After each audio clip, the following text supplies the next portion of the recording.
여러분 안녕하십니까? 창세기 말씀을 통해서 함께 은혜를 나누고 있습니다. 여러분 정말 은혜가 되시는지요? 좀 걱정스럽기도 합니다. 자, 어쨌든 창세기의 말씀이 오늘 우리들에게 어떻게 새롭게 다가오고 있는가 하는 것을 생각해 보는 것입니다. 제가 한 절 한 절 주석은 하지 않지만 그러나 주어지는 메시지 속에서 주님의 음성을 듣고 나아가실 수 있기를 바랍니다. 오늘 우리에게 주시는 말씀, 들으라 하시는 하나님의 말씀은 창세기 16장 1절에서 6절 말씀이 되겠습니다. 그리고 찬송은 312장 너 하나님께 이끌리어 하는 찬송이 되겠습니다. 아브라함에 대한 이야기를 하면서 아브라함은 믿음의 조상, 그러니까 탄탄대로로 살아갔겠지. 우리가 이렇게 생각할 수 있습니다. 그도 가난했습니다. 흉년을 견뎌야 했습니다. 피난에 가기도 했습니다. 그러나 나름대로 부자가 되기도 했습니다. 그런데 그에게 자식이 없습니다. 이것이 문제가 되었습니다. 하나님을 믿는데 하나님의 약속이 더디 이루어지게 됩니다. 자, 16장 1절 말씀 보면 이렇게 말씀하고 있습니다. 아브라함의 아내 사레는 출산하지 못하였고 그에게 한 여종이 있으니 애굽 사람이요 이름은 하갈이라. 2절 사레가 아브라함에게 이르되 여호와께서 내 출산을 허락하지 아니하셨으니 원하건대 내 여종에게 들어가라. 내가 혹 그로 말미암아 자녀를 입을까 하노라 하매 아브라함이 사레의 말을 들으니라. 자, 설명하지 않아도 잘 아시겠죠? 아이를 못 낳으니까 여자가 더 걱정한 거예요. 사레가 더 걱정한 거예요. 그래가지고 자기의 종 애굽 사람 하갈이라고 하는 여인을 아브라함에게 준 거예요. 이거를 뭐라고 얘기해 줄지 모르겠어요.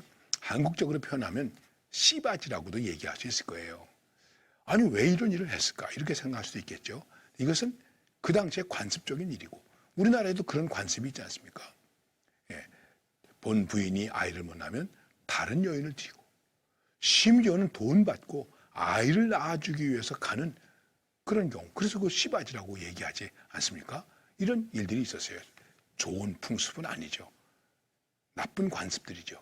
그런데 아브라함이 이거를 따라가게 되었어요. 근데 문제는 무엇입니까? 그렇게 했더니 3절에 보면 아브라함의 아내 사레가 그 여종 애굽 사람 하갈을 데려다가 그 남편 아브라함에게 첩으로 줄 때에는 아브라함이 가나안 땅에 거주한 지 10년 후였더라.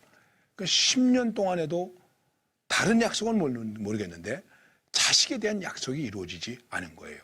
10년이면 여러분 많이 기다렸죠. 어쨌든 그렇게 되었습니다. 그래서 그 다음에 아브라함이 하갈과 동침하였더니 하갈이 임신함에 그가 자기의 임신함을 알고 그의 여주인을 멸시하니라.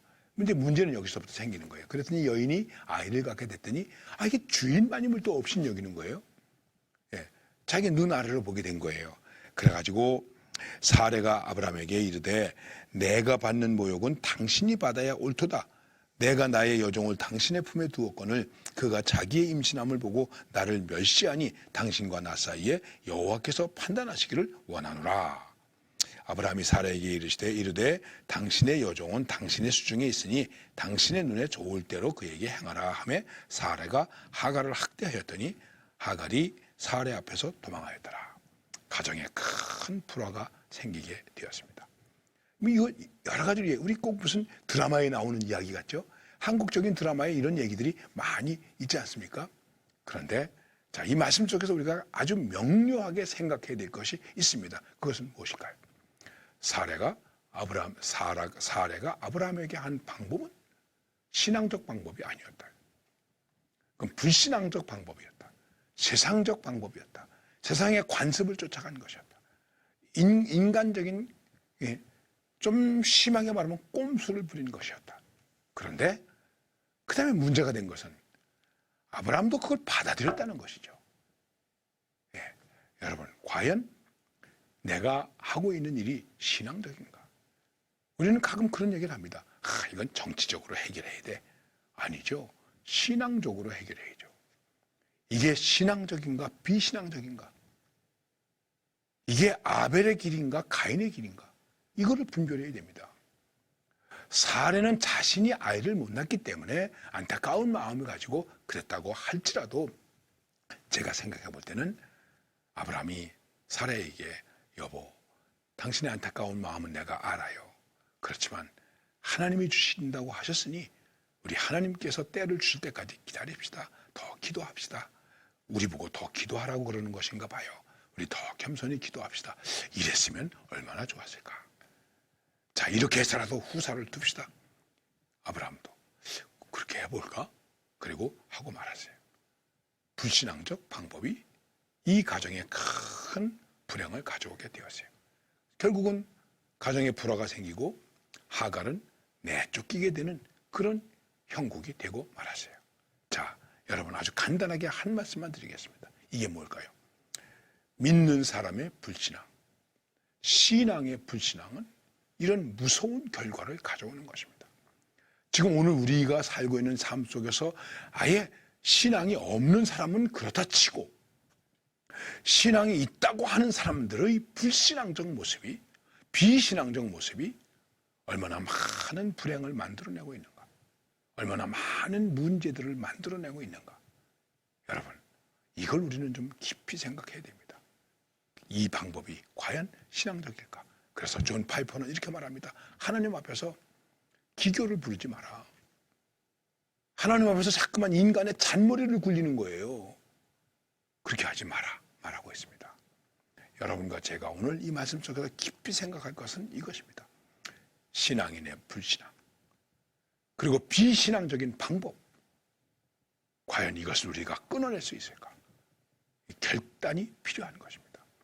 결단해야 됩니다. 결단해야 됩니다. 아브라함에게 있어 굉장히 중요한 결단이거든요.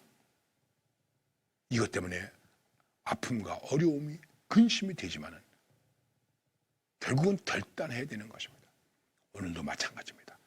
하나님의 방법인가 사람의 방법인가, 신앙적 방법인가 비신앙적 방법인가, 가인의 길인가 아벨의 길인가, 여기서 우리는 결단해야 됩니다. 그런데 신앙인이 불신앙의 길에 들어섰을 때 그것은 우리에게 큰 비극이 된다는 것, 문제가 된다는 것 우리가 깊이 생각해야 됩니다. 아, 주님, 제가 믿는 사람인데 그런데 불신앙적으로 살지 않게 주세요. 우리 이런 기도와 다짐으로 살아가시기를 바랍니다. 감사합니다.